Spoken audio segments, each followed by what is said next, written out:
नमस्कार विद्यार्थी मित्रांनो, प्रियदर्शी चॅरिटेबल सोसायटी द्वारा संचालित प्रज्ञा प्रबोधिनी करिअर अकॅडमी द्वारे व्हिडिओ लेक्चर मध्ये आपणा सर्वांचं स्वागत आहे। या आधी जो लेक्चर आपण बघितलेला आहे त्यावर कशा पद्धतीचे प्रश्न येतात ते इथं आपण डिस्कस करतोय।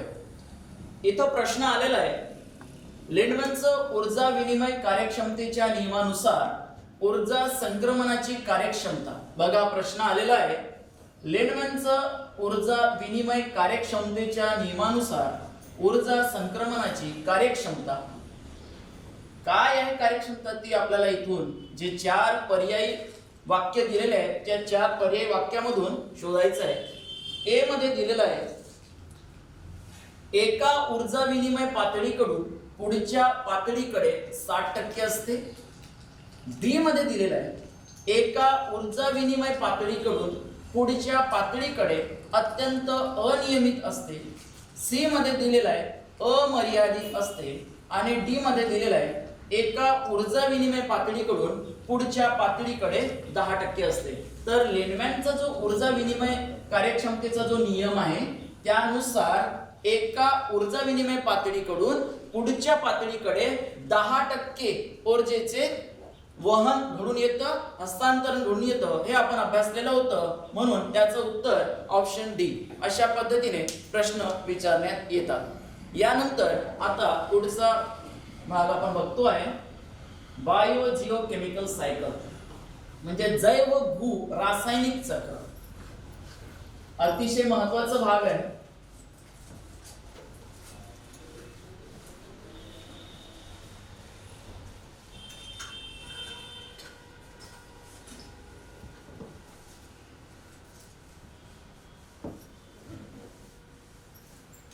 जैवभू रासायनिक चक्र।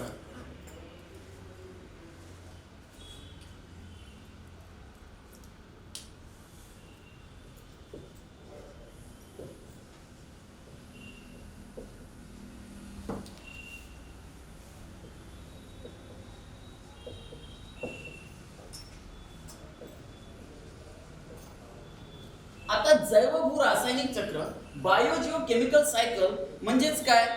तर पोषण द्रव्याच्या परिसंस्थेतील चक्रीय स्वरूपातील जो प्रवाह असतो त्याला आपण जैवभू रासायनिक चक्र असे म्हणतो। म्हणजे नेमकं काय? आता पोषण द्रव्य म्हणजेच काय? तर अन्न मिळविणे, ज्याला आपण न्यूट्रिएंट्स म्हणतोय। मग या न्यूट्रिएंट्सचं बायोटिक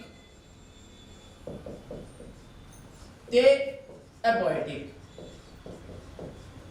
या ठिकाणी जैविक घटकापासून तर अजैविक घटकाकडे किंवा अजैविक घटकापासून या जैविक घटकाकडे जे चक्रीय स्वरूपातील प्रवाह किंवा वहन दिसून येतं त्याला आपण जैवभू रासायनिक चक्र म्हणतो। म्हणजे इथं सरळ सरळ आपण काय म्हणू शकतो की जसं पोषण तत्व आहेत, पोषण द्रव्य आहेत, ते पोषण द्रव्य म्हणजे न्यूट्रिएंट्स बायोटिक कडून अबायोटिक कडे म्हणजे जैविक घटकाकडून अजैविक घटकाकडे किंवा अजैविक घटकाकडून जैविक घटकाकडे म्हणजे अबायोटिक घटकाकडून बायोटिक घटकाकडे हे जे चक्रीय स्वरूपातील वहन घडून येत आहे पोषण द्रव्यांचे त्याला आपण म्हणतोय जैवभू रासायनिक चक्र। आता जैवभू रासायनिक चक्र म्हटलं तर याचे दोन प्रकारामध्ये आपण विभाजन करतोय या चक्रांना। जसं पहिलं आपण गॅसियस चक्र म्हणतोय, गॅसियस सायकल।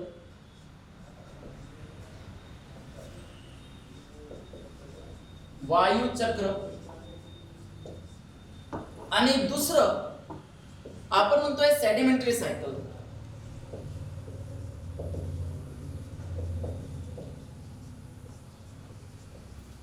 ज्याला आपण अवसादी चक्र असं म्हणतोय, अवसादी चक्र।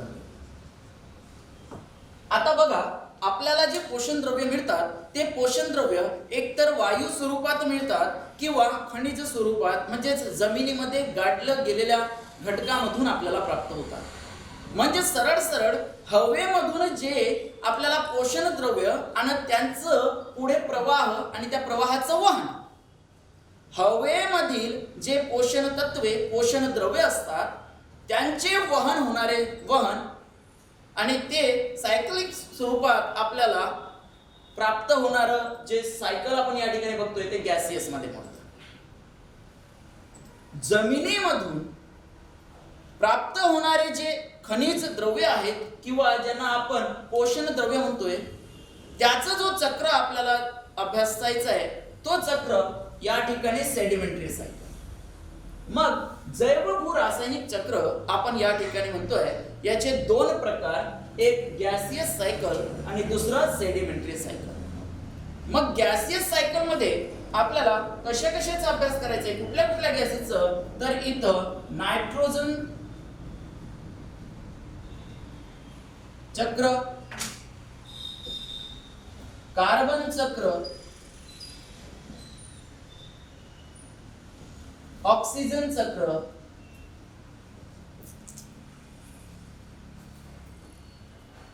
इत्यादी हे आपण गॅसियस सायकल मधून अभ्यासणार आहोत.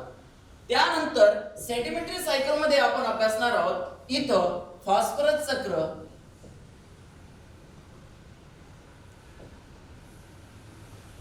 गंधक चक्र इत्यादी आपण अभ्यासणार आहोत. या ठिकाणी विद्यार्थ्यांनो लक्ष द्या, इथं आपण जैवभू रासायनिक चक्र अभ्यासतोय. जैवभू रासायनिक चक्र म्हणजे काय म्हटलं की जे पोषण द्रव्य आहे ते पोषण द्रव्य जैविक घटकाकडून अजैविक घटकाकडे किंवा अजैविक घटकाकडून जैविक घटकाकडे, म्हणजे बायोटिक टू अबायोटिक आणि अबायोटिक टू बायोटिक, हे अशा प्रकारचे जे वहन चक्र दिसून येतं त्या वहन चक्राला आपण जैवभू रासायनिक चक्र म्हटलं. मग याचे दोन प्रकार पडतात, एक गॅसियस चक्र म्हणजे गॅसियस सायकल वायू चक्र आणि दुसरं सेडिमेंटरी याला आपण अवसादी चक्र म्हणतोय. मग गॅसियस सायकल म्हणजेच काय, तर हवेमधून जे आपण न्यूट्रिएंट्स किंवा आपण जे पोषण द्रव्य प्राप्त करतोय त्याचं जो चक्र दिसून येतं तो चक्र म्हणजेच गॅसियस चक्र वायू चक्र. मग त्यामध्ये आपण नायट्रोजन, कार्बन चक्र, ऑक्सिजन चक्र इत्यादी अभ्यासणार आहोत. त्यानंतर सेडिमेंटरी चक्र जो आहे म्हणजेच जमिनीमध्ये साठल्या स्वरूपामध्ये जे काही घटक द्रव्य असतात जसे फॉस्फरस झाले, गंधक झाले, बाकीचे मिनरल्स वगैरे, ते सर्व यांचं जो चक्र आपण अभ्यासूया, जे पोषण द्रव्याचे चक्र आपण अभ्यासू त्याला आपण सेडिमेंटरी चक्र म्हणतोय. अशा पद्धतीने दोन चक्राचा आता आपण स्टेप बाय स्टेप अभ्यास करणार आहोत. यामधून आता गॅसियस सायकल मधला पहिलं नायट्रोजन चक्र आपण अभ्यासूया.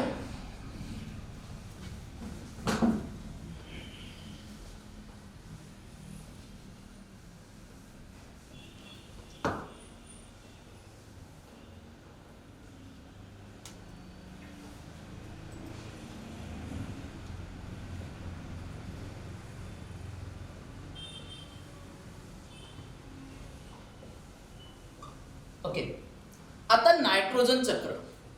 सर्वप्रथम आपल्याला माहित असायला पाहिजे की वातावरणामध्ये नायट्रोजनचं प्रमाण किती आहे.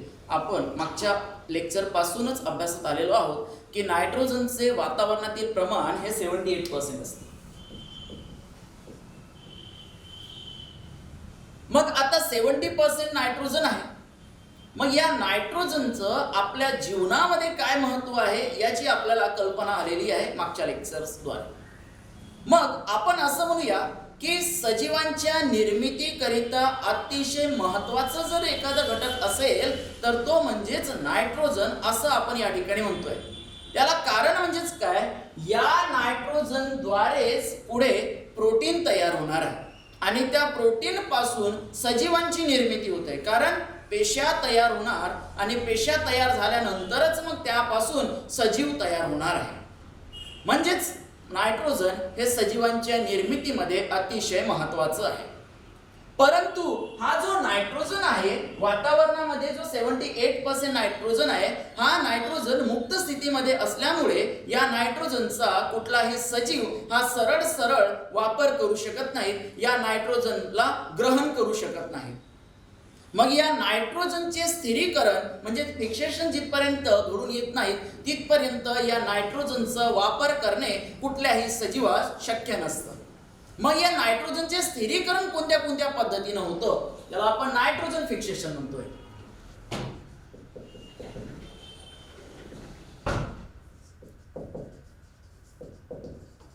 नायट्रोजनचे स्थिरीकरण.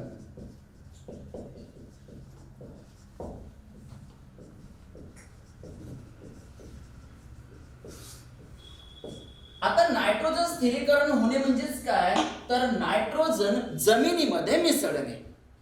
मग नायट्रोजन जमिनीमध्ये मिसळतं कसं, या ठिकाणी लक्ष द्या की जसं सुरुवातीला आपण वातावरण म्हटलं तर या वातावरणामध्ये गॅसेस स्वरूपामध्ये नायट्रोजन आलेलं आहे. मग हा नायट्रोजन जेव्हा इथं क्लाउड्स आपण म्हणतोय,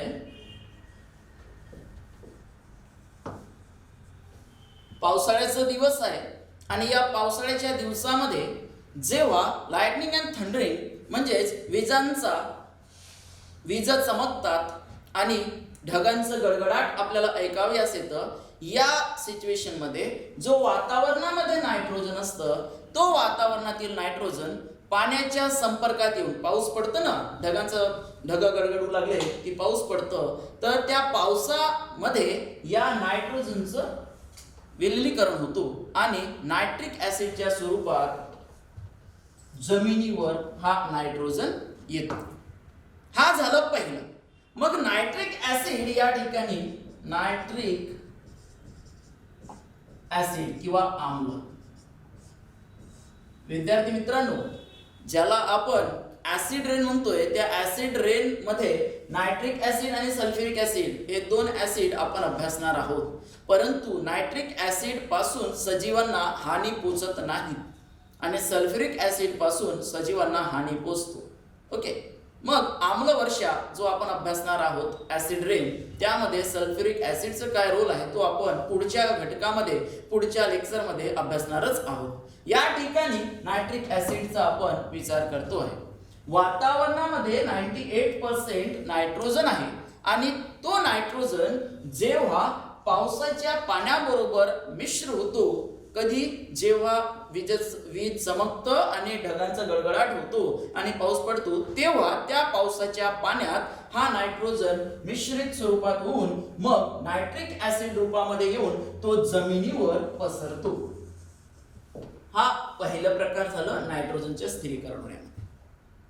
आता दुसरा प्रकार कसं, प्रत्येक वेळी जसं हा तर घडक आपल्याला फक्त पावसाळ्यामध्ये दिसून येतं, परंतु बाकीच्या इतर कालावधीमध्ये अशा प्रकारे नायट्रोजनचे स्थिरीकरण घडून येणार नाही.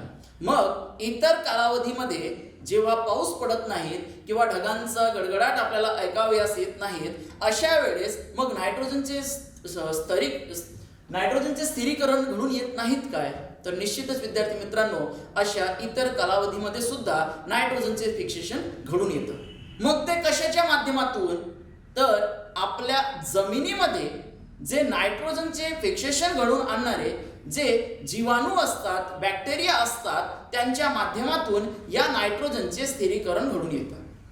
मग असे कोणते बॅक्टेरिया असतात जे नायट्रोजनचे फिक्सेशन घडून आणतात, तर या ठिकाणी सहजीवी जीवाणू आणि मुक्तपणे आढळणारे जीवाणू अशा दोन भागात आपण विभाजन करतोय. लक्ष द्या, जमिनीमध्ये आढळणारे जे जीवाणू आहेत त्या जीवाणूंचे दोन भागात आपण विभाजन करतोय. एक सिम्बायोटिक बॅक्टेरिया, ज्याला आपण सहजीवी म्हणतोय,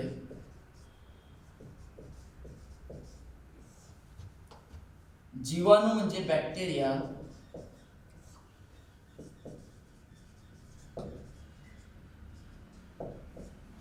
आणि इथं मुक्तपणे आढळणारे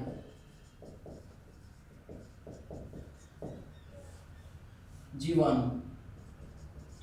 आता मुक्तपणे आढळणारे म्हणजेच हे मातीमध्ये असतात आणि सहजीवी म्हणजेच काय, तर जे शेंगवर्गीय जी वनस्पती आहे त्या शेंगवर्गीय वनस्पतींच्या मुळांच्या गाठीमध्ये जे रूट नोड्यूल्स असतात त्या रूट नोड्यूल्स मध्ये आढळणारे. मग शेंगवर हे कुठे आढळतात, तर शेंगवर्गीय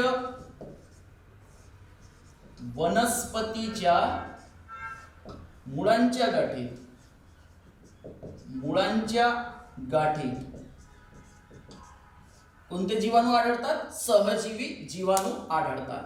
मग आता हे सहजीवी जीवाणू कोणते कोणते आहेत जे मुळांच्या गाठीत आढळतात, तर या ठिकाणी आपण असं म्हणूया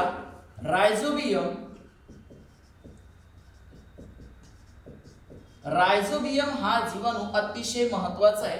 रायझोबियम हा शेंगवर्गीय वनस्पतींच्या मुळांच्या गाठीत आढळतं. त्याचबरोबर जे फ्रँकिया आणि ॲनाबिना आहेत ते सुद्धा शेंगवर्गीय वनस्पतींच्या मुळांच्या गाठीत आढळतात. फ्रँकिया, ॲनाबिना.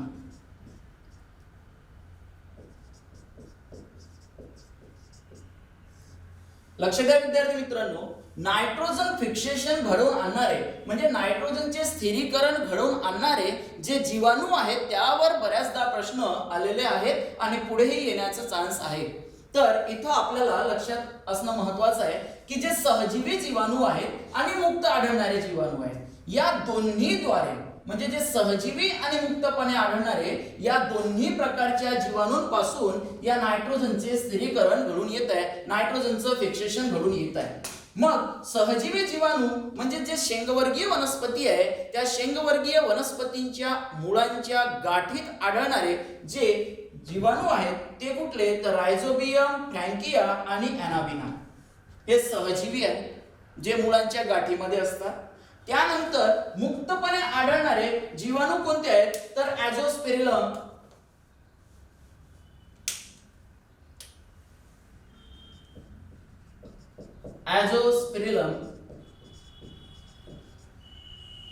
त्यानंतर नॉस्टॉक,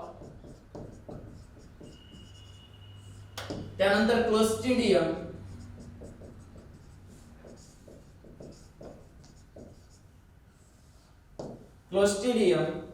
ॲझिटोबॅक्टर,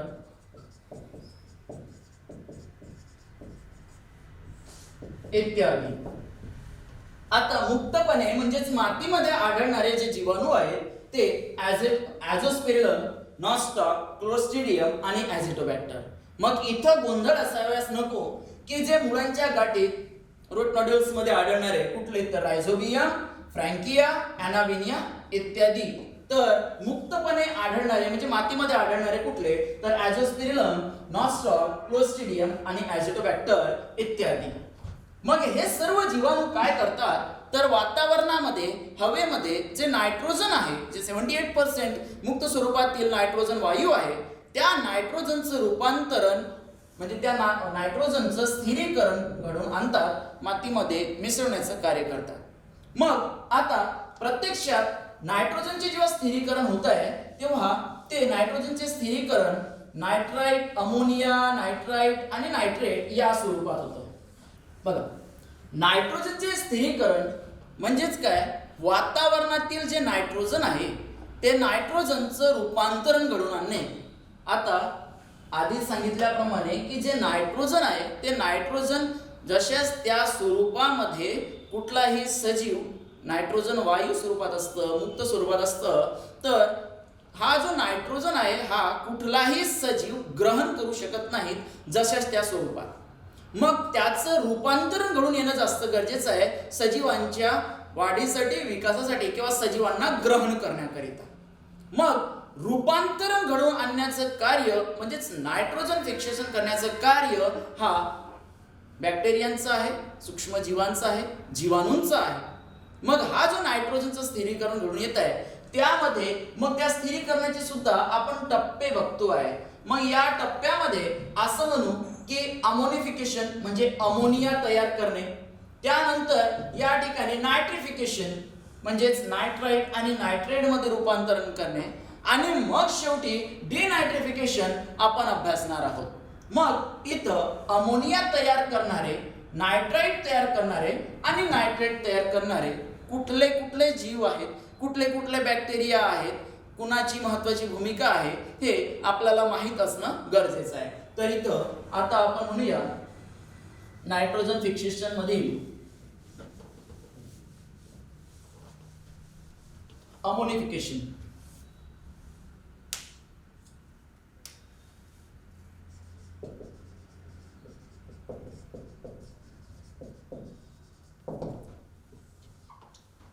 आता अमोनिफिकेशन मध्ये म्हणजेच याला आपण अमोनीकरण म्हणतोय.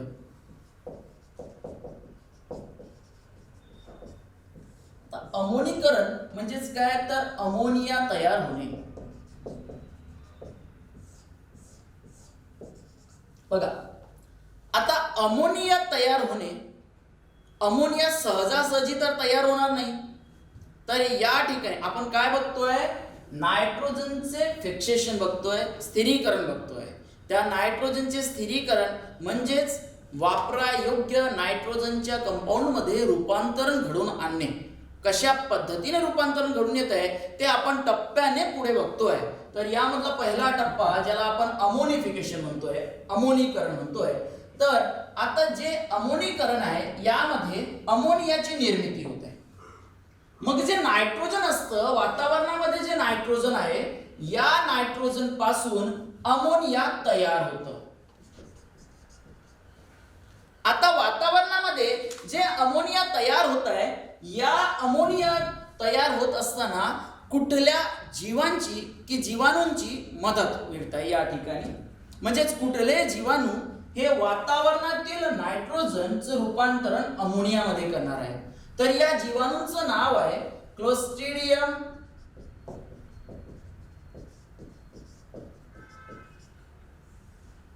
रायझोबियम,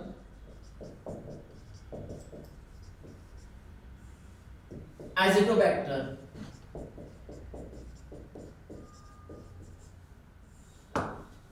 आता क्लोस्ट्रिडियम, रायझोबियम, ॲझिटोबॅक्टर हे जे जीवाणू आहेत, बॅक्टेरिया आहेत, ते अमोनिया तयार करतात. लक्ष द्या, वातावरणामध्ये नायट्रोजन असतं, याचं रूपांतरण अमोनियामध्ये होतो. त्यानंतर या अमोनियाचं रूपांतरण नायट्राइट मध्ये होतो आणि या नायट्राइटचं रूपांतरण नायट्रेट मध्ये होतो. आणि या नायट्रेट किंवा कुठल्याही टप्प्यावर नायट्रोजन मध्ये रूपांतरण घडून येतं, ज्याला आपण डिनायट्रिफिकेशन म्हणतोय. हा एक नायट्रोजन सायकल आहे.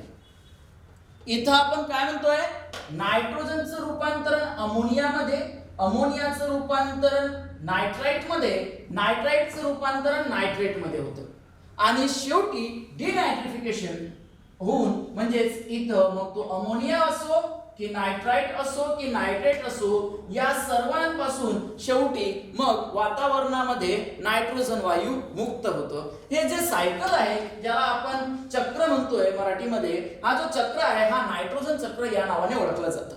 कारण यामध्ये नायट्रोजनचंच आपण चक्रीय स्वरूपातील प्रवाह अभ्यासतोय. मग सर्वप्रथम इथं अमोनिफिकेशन आपण बघत आहोत. ज्या अमोनिफिकेशन मध्ये नायट्रोजनचं रूपांतरण अमोनियामध्ये झालेलं आहे. मग नायट्रोजनचं रूपांतरण अमोनियामध्ये घडवून आणणारे कुठले जीवाणू आहेत, तर क्लोस्ट्रिडियम, रायझोबियम आणि ॲझिटोबॅक्टर. आता काही सजीव हे अमोनियाचे ग्रहण करतील, परंतु बरेच सजीव हे अमोनियाचं ग्रहण करू शकत नाहीत. मग या अमोनियाचं नायट्राइट मध्ये रूपांतरण होणे जास्त महत्वाचं आहे. मग नायट्राइट मध्ये जे रूपांतरण घडून येतं त्याला आपण नायट्रिफिकेशन म्हणतोय.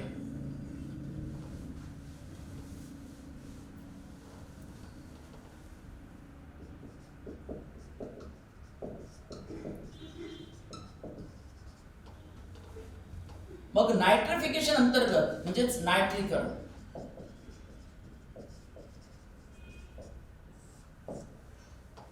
इथं पहिलं येतं नायट्राइट.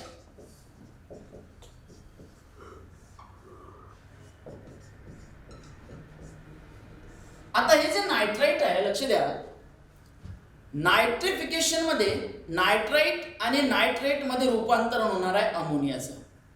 सर्वप्रथम नायट्रोजन होतं, त्या नायट्रोजनचं रूपांतरण अमोनियामध्ये झालं. काही सजीव अमोनियाचं ग्रहण केलं, काहींनी केलेलं नाही. बऱ्याच सजीवांना अमोनियाचं ग्रहण करणे शक्य नसतं. मग अशा वेळी अमोनिया पासून मग आता नायट्राइट मध्ये रूपांतरण घडवून आणणारे काही जीवाणू आहेत, जसं नायट्रोसोमोनास. आता या ठिकाणी अमोनिया पासून रूपांतरण होणार आहे नायट्राइट मध्ये आणि तो जीवाणू कुठला आहे हे रूपांतरण घडवून आणणारा ज्याला आपण नायट्रोसोमोनास म्हणतोय. नायट्रोसोमोनास हा जो बॅक्टेरिया आहे, हा जो जीवाणू आहे, हा जीवाणू या अमोनियाचं रूपांतरण नायट्राइट मध्ये करतं. मग नायट्राइट मध्ये रूपांतरण केल्यानंतर या ठिकाणी काही सजीव, काही वनस्पती नायट्राइटचं म्हणजे नायट्राइट ग्रहण करू शकतात, परंतु सर्वच वनस्पत्या नायट्राइटचं ग्रहण करू शकत नाही. मग आता नायट्राइटचं ग्रहण करू शकत नाहीत अशा वनस्पतींना त्याही पेक्षा ग्रहण करता येईल असा नायट्रोजनचा स्वरूप उपलब्ध असणं गरजेचं आहे. मग तो नायट्रोजनचं स्वरूप ज्याला आपण म्हणतोय नायट्रेट. आता नायट्रेट, मग नायट्रेट मध्ये काय होतं, जो नायट्राइट आहे या नायट्राइटचं रूपांतरण नायट्रेट मध्ये होतं. आता नायट्राइटचं रूपांतरण नायट्रेट मध्ये करणारं जे बॅक्टेरिया आहे ज्याला आपण नायट्रोबॅक्टर म्हणतोय.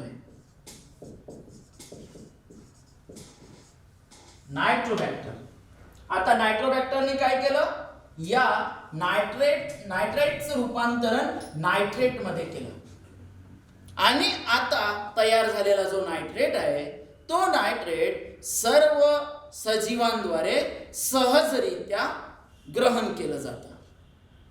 इथपर्यंत समजलेलं आहे सर्वांना?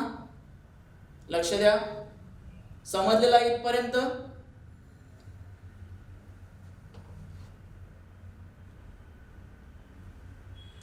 सांगा एकदा. ओके, हा एक प्रश्न आलेला आहे की नायट्रोजन फिक्सेशन कशासाठी झाले पाहिजे ते एकदा सांगा असं विचारण्यात आलेलं आहे विद्यार्थ्यांद्वारे. इथं बघा नेमकं काय होतं. ओके बघा, वातावरणामध्ये गॅस स्वरूपामध्ये जे नायट्रोजन आहे त्या नायट्रोजनची सजीवाच्या निर्मितीसाठी, विकासासाठी, वाढीसाठी खूप गरज आहे. मग आता हा जो नायट्रोजन आहे या नायट्रोजनची गरज कशी, तर इथं आपण जे प्रोटीन्स म्हणतोय, प्रोटीन्स ज्याला आपण प्रथिने म्हणतोय, या प्रथिनांची निर्मिती होण्यामध्ये महत्वाचा जो घटक आहे तो आहे नायट्रोजन. जर नायट्रोजनच नसलं तर प्रथिनांची निर्मिती शक्य नाही आहे. वनस्पती नायट्रोजनचे संयुग जे आपण आता सांगितलं आतापर्यंत ते ग्रहण केलं की त्याचं रूपांतरण अमिनो आम्लामध्ये होतं आणि अमिनो आम्ल, अमायनो ऍसिड,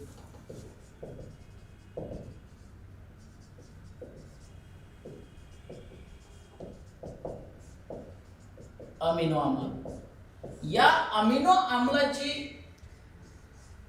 निर्मिती नायट्रोजन पासून झालेली आहे, परंतु ते करण्याचं कार्य कोणाचं? वनस्पतीचं. या वनस्पतीमध्ये अमिनो आम्ल तयार होतं आणि त्याचं रूपांतरण प्रथिनांमध्ये होतं, म्हणजेच प्रोटीन्स इथं तयार झालेलं आहे. मग या प्रथिनांचं ग्रहण सर्व सजीव करतात. आपण काल जे फूड चेन बघितलं, अन्न साखळी बघितली, या अन्न साखळीमध्ये या आदल्या लेक्चरमध्ये जे आपण अभ्यासलं की उत्पादक जे आहे, वनस्पती उत्पादक आहे, प्रोड्युसर आहे, तर या वनस्पतीवर जगणारे जे सजीव आहेत त्यांना आपण भक्षक म्हटलेलं होतं, कंझ्युमर म्हटलेलं होतं. मग या भक्षकामध्ये प्राथमिक भक्षक आलं, द्वितीय भक्षक आलं, तृतीयक आलं, म्हणजे सर्वोच्च भक्षक आलं, हे सगळे आले. मग जर वनस्पतीमध्ये प्रथिनांची निर्मिती झाली आणि या प्रथिनांची गरज कशाकरिता आहे, तर कुठलाही सजीव म्हटलं, मग तो एकपेशीय सजीव असो की बहुपेशीय सजीव असो, युनिसेल्युलर असो की मल्टीसेल्युलर असो, त्या सजीवांच्या निर्मितीकरिता म्हणजेच पेशींपासूनच सजीव तयार झालेला आहे. असंख्य पेश्या जेव्हा एकत्र येतात तेव्हा उती तयार होतं, टिश्यू तयार होतं. सेल्स पासून टिश्यू, असंख्य टिश्यू एकत्र आले की मग एखादं ऑर्गन तयार होतं, म्हणजेच अवयव तयार होतं, आणि मग अवयव एकत्र आले की मग आपण म्हणतोय शरीर तयार झालं. परंतु या ठिकाणी सर्वात सुरुवातीला पेशीची निर्मिती होणे गरजेचं आहे. मग पेशीची निर्मिती कशापासून होतोय, तर या ठिकाणी महत्वाचा रोल प्ले करत आहे प्रथिने, प्रोटीन्स पासून. कारण सर्व पेशी ही मुख्यतः प्रथिनांची बनलेली असतात. त्या ठिकाणी फॅट्स सुद्धा आलेले असतात, कार्बोहायड्रेट्सही असतात, परंतु सर्वात जास्त प्रथिन असतं. प्रथिनांपासून पेशी निर्मिती झाली. मग आता पेशी निर्मिती होण्याकरिता प्रथिनांची गरज आहे. प्रथिनांची निर्मिती कोणताही भक्षक आपल्या शरीरामध्ये करू शकत नाहीत. प्रथिन हा पुढच्या उत्पादकापासूनच आपल्याला ग्रहण करावं लागतं, घ्यावं लागतं, कारण त्या प्रथिनांची निर्मिती आपल्या शरीरामध्ये होऊ शकत नाही. मग आपण ते प्रथिने या उत्पादकापासून घेतोय, आणि या उत्पादकामध्ये प्रथिने निर्माण होत आहे कशापासून, अमिनो आम्लापासून. आणि अमिनो आम्ल कशापासून तयार झालेला आहे, तर हे जे आपण आता नायट्रोजनचे जे संयुग बघतोय, कंपाऊंड बघतोय, त्या नायट्रोजनच्या कंपाऊंड पासून अमिनो आम्लाची निर्मिती झालेली आहे. अशा पद्धतीने हे कंपाऊंड्स महत्वाचे आहेत. मग आता जो नायट्रोजन वातावरणात आहे याचेच पासून इनडायरेक्टली आपण असं म्हणूया टप्प्याटप्प्यानुसार इथं अमायनो आम्लाची म्हणजेच प्रथिनांची निर्मिती होणार आहे. आता हे जे नायट्रोजन आहे वातावरणामध्ये, हे नायट्रोजन जसेच त्या स्वरूपामध्ये, म्हणजे वातावरणात ज्या स्वरूपात नायट्रोजन या स्वरूपात आहे त्या स्वरूपात कोणताही सजीव म्हणजे कोणताही उत्पादक, कोणतीही वनस्पती ग्रहण करू शकत नाहीत. आणि म्हणून या नायट्रोजनचं स्थिरीकरण म्हणजे फिक्सेशन होणे गरजेचं आहे. फिक्सेशन होणे म्हणजेच काय, ज्या स्वरूपात दुसरं सजीव ग्रहण करू शकेल अशा स्वरूपात त्याचं रूपांतरण होणे गरजेचं आहे. आणि ते रूपांतरण कुठे घडून येतं, तर जमिनीमध्ये घडून येतं. मग जमिनीवरच सजीव वाढत आहेत ना, मग जमिनीचा जो पृष्ठभाग आहे या पृष्ठभागामध्ये या नायट्रोजनचे स्थिरीकरण घडून येणे, ज्याला आपण नायट्रोजन फिक्सेशन म्हणतोय, हे नायट्रोजन जमिनीमध्ये मिसळणे, सरळ सरळ भाषेमध्ये म्हटलं तर म्हणजेच नायट्रोजनचे स्थिरीकरण. आता समजलेलं आहे का?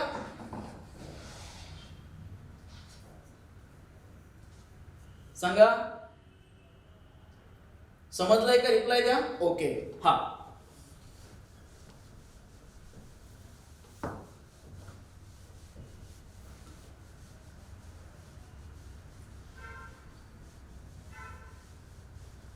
तर इथं आपण म्हटलं की नायट्रोजनचं रूपांतरण अमोनियामध्ये झालं. मग अमोनियामध्ये रूपांतरण घडवून आणणारे कुठले कुठले बॅक्टेरिया होते, तर या ठिकाणी Clostridium, Rhizobium, Azotobacter. Clostridium,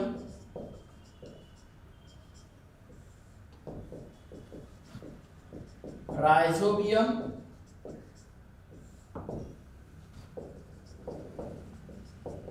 ॲझिटोबॅक्टर. Clostridium, Rhizobium, Azotobacter हे जे जीवाणू आहेत, बॅक्टेरिया आहेत, हे काय करतात, नायट्रोजनचं अमोनियामध्ये रूपांतरण घडवून आणतात. काही सजीव या अमोनियाचं ग्रहण करतात.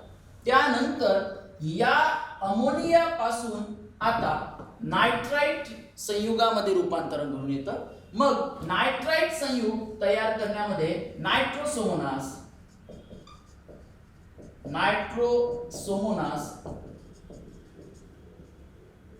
हा बॅक्टेरिया महत्वाची भूमिका पार पाडतो. यापासून नायट्राइट तयार झालेला आहे. अमोनियापासून नायट्राइट तयार झालं. आता नायट्राइटचं काही सजीवांनी म्हणजेच उत्पादकांनी ग्रहण केलेलं आहे, परंतु अजूनही काही सजीव असतात जे नायट्राइटचं सुद्धा ग्रहण करू शकत नाहीत. मग अशांकरिता शेवटचं कंपाऊंड या ठिकाणी टप्प्यातील, ज्याला आपण नायट्रेट म्हणतोय, आणि हे नायट्राइट पासून नायट्रेट मध्ये रूपांतरण करण्याचं कार्य नायट्रोबॅक्टर या जीवाणूंचं आहे. तर नायट्रोबॅक्टर या जीवाणूंनी आता नायट्रेट मध्ये रूपांतरण केलेलं आहे. त्यानंतर अशा पद्धतीने आता सर्व सजीवांपर्यंत नायट्रोजनचं ग्रहण झालेलं आहे. नायट्रोजनचं ग्रहण सरळ सरळ झालेलं नाही, तर नायट्रोजनच्या विविध कंपाऊंडच्या माध्यमातून, विविध संयुगांच्या माध्यमातून हा जो नायट्रोजन आहे आता सर्व सजीवांच्या शरीरापर्यंत पोहोचलेला आहे आणि आता सजीवाची वाढ आणि विकास घडून आलेला आहे. त्यानंतर जेव्हा नायट्रोजन हा उत्सर्जनावाटे किंवा सजीवांच्या मृत झाल्यानंतर बाहेर पडतं, तेव्हा त्याचं रूपांतरण, आता बघा नेमकं काय होतं की नायट्रोजन, आता सजीवाचं उत्सर्जन, एक्सक्रेशन, उत्सर्जन करणे म्हणजेच काय, जसं आपण युरिनेशन प्रोसेस म्हणतो, युरिन थ्रू नायट्रोजन बाहेर पडतं. आता सुरुवातीला अमोनिया बाहेर पडतं. सजीवांचा जेव्हा मृत्यू होतो, सजीवांचा मृत्यू झाल्यानंतर ज्याला आपण मृत सजीव म्हणतोय, याद्वारे नायट्राइट किंवा नायट्रेट हे मातीमध्ये आलेले असतात. मग या ठिकाणी हे जे उत्सर्जनामध्ये आपल्याला अमोनिया, नायट्रेट, नायट्राइट, लक्ष द्या, उत्सर्जन आणि मृत सजीव या माध्यमातून आता जमिनीमध्ये काय आलेले आहेत, तर अमोनिया, नायट्राइट आणि नायट्रेट हे घटक आलेले आहेत जमिनीमध्ये. मग या जमिनीमध्ये असणार जो बॅक्टेरिया असतं, ज्याला आपण स्युडोमोनास म्हणतोय, स्युडोमोनास, हा स्युडोमोनास बॅक्टेरिया काय करतं, तर या जमिनीमधील जे अमोनिया, नायट्राइट आणि नायट्राइट आहे यांचं रूपांतरण नायट्रोजन गॅसमध्ये करतोय. म्हणजेच काय, यांच्यापासून नायट्रोजन वायू मुक्त करतो. या प्रोसेसला आपण डिनायट्रिफिकेशन म्हणतोय, डिनायट्रिफिकेशन.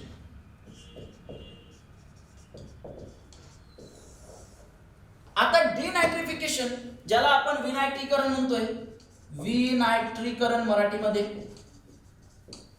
मग प्रश्न जर आलं की विनायट्रीकरण ही जी क्रिया आहे, ही क्रिया कोणत्या जीवाणूंच्या माध्यमात घडून येतं, तर याचं उत्तर असेल स्युडोमोनास. मग स्युडोमोनास हा जो जीवाणू आहे, हा जीवाणू काय करतं, तर जे अमोनिया उत्सर्जनावाटे आलेलं किंवा मृत सजीवावाटे आलेलं नायट्राइट आणि नायट्रेट या संयुगांचं रूपांतरण हा मुक्त स्वरूपातील नायट्रोजन वायू यामध्ये करतं आणि हा मग नायट्रोजन वायू वातावरणामध्ये परत येतो. हे अशा पद्धतीने वातावरणातील नायट्रोजन वायू आणि त्या वायूचं रूपांतरण अमोनियामध्ये, अमोनियाचं रूपांतरण नायट्राइटमध्ये, त्यानंतर नायट्रेटमध्ये आणि शेवटी या तिघांचं रूपांतरण जमिनीपासून परत वातावरणामध्ये, हे जे चक्रीय स्वरूपातील प्रवाह आपल्याला नायट्रोजनचं दिसून येतं, या चक्रीय स्वरूपातील प्रवाहाला आपण नायट्रोजन चक्र असे म्हणतोय, नायट्रोजन सायकल असं म्हणतोय. तर अशा पद्धतीने आपण नायट्रोजन चक्र हा भाग बघितलेला आहे. तर हा भाग समजलेला आहे का सर्वांना? रिप्लाय द्या.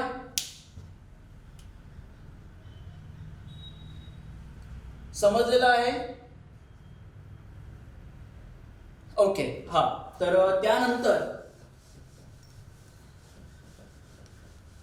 नायट्रोजन स्वरूपातील नायट्रोजन कचरा आहे. आता बघा, नायट्रोजन कचरा म्हटलं तर नायट्रोजन कचऱ्याची जी समस्या आहे ती दिवसेंदिवस वाढत चाललेली आहे. मग त्यामध्ये नायट्रोजन पासून, जसं या ठिकाणी आपण म्हटलं की हे तर झालं सरळ सरळ, जसं आपण आपल्या शरीरामध्ये, सजीवांच्या शरीरामध्ये नायट्रोजन वायू जेव्हा संयुग रूपामध्ये पोचतो, म्हणजे त्याचं जेव्हा आपण प्रथिनांच्या रूपामध्ये पुढे पोचतो आणि त्या प्रथिनांपासून फिल्टरेशन प्रोसेस होऊन आपलं शरीर जसं युरिया एक्सक्रीट करतो किंवा युरिक ॲसिड, काही सजीव, काही अमोनिया जे एक्सक्रीट केलं जातं, उत्सर्जित केले जातात, त्याच पद्धतीने जेव्हा मृत सजीव इतरत्र गाडलेल्या अवस्थेत, निर्जीव म्हणजे मृत शरीर फेकलेल्या अवस्थेत जेव्हा आपल्याला आढळतं, तेव्हा पर्यावरण हा दूषित होतो. काही फॅक्टरीजमध्ये तयार होणारं युरिया किंवा अशाच प्रकारचे नायट्रोजनचे प्रोडक्ट जास्त प्रमाणामध्ये इतरत्र पसरलेल्या अवस्थेत आढळतात, तर ते विषारी वायू स्वरूपात आपल्याला आपल्या जीवनाकरिता घातक ठरतात. मग असं नायट्रोजनयुक्त कचरा, ज्याला आपण कचराच म्हणू शकतो, आपल्याला गरजेचं उरलेलं नाही असं भाग नायट्रोजन कचरा, आणि त्या नायट्रोजन कचऱ्याचा विल्हेवाट योग्य प्रमाणे व्हावे, हा नायट्रोजन कचरा कमी व्हावं याकरिता संयुक्त राष्ट्राद्वारे 24 ऑक्टोबर 2019 मध्ये 24 ऑक्टोबर 2019 मध्ये कोलंबो घोषणापत्र जाहीर करण्यात आलं. कोलंबो घोषणापत्र, कोलंबो डिक्लेरेशन ज्याला आपण म्हणतोय, जाहीर करण्यात आलं 24 ऑक्टोबर 2019 मध्ये. 24 ऑक्टोबर 2019 मध्ये संयुक्त राष्ट्राद्वारे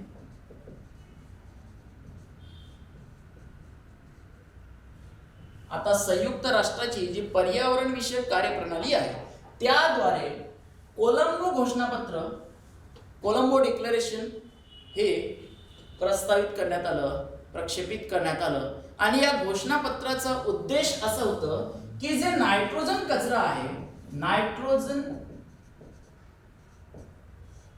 कचरा, या नायट्रोजन कचऱ्याचे विल्हेवाट योग्य प्रमाणे लावणे हा त्याचा उद्देश होता. म्हणजेच या उद्देशाअंतर्गत त्यांनी निश्चित केलं की 2030 पर्यंत हा जो नायट्रोजन युक्त कचरा आहे, हा नायट्रोजन युक्त कचरा अर्ध्याने कमी करणे म्हणजे निम्मे करणे हा उद्देश घेऊन त्यांनी कोलंबो घोषणापत्र 24 ऑक्टोबर 2019 ला घोषित केलं. अशा पद्धतीने जे काही जागतिक घडामोडी घडून येतात त्यावरही आपल्याला पर्यावरणासंबंधी, म्हणजे जो आपण एन्व्हायरमेंट हा भाग बघतोय, इथं प्रश्न विचारण्यात येतात. तर ती माहिती सुद्धा तुम्हाला असणं तेवढंच महत्त्वाचं आहे. त्यानंतर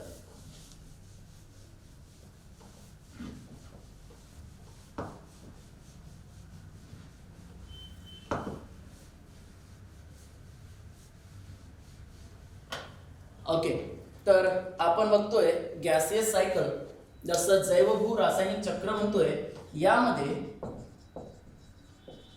गॅसियस सायकल आणि गॅसियस सायकल मध्ये म्हणजे ज्याला आपण वायू चक्र म्हटलं,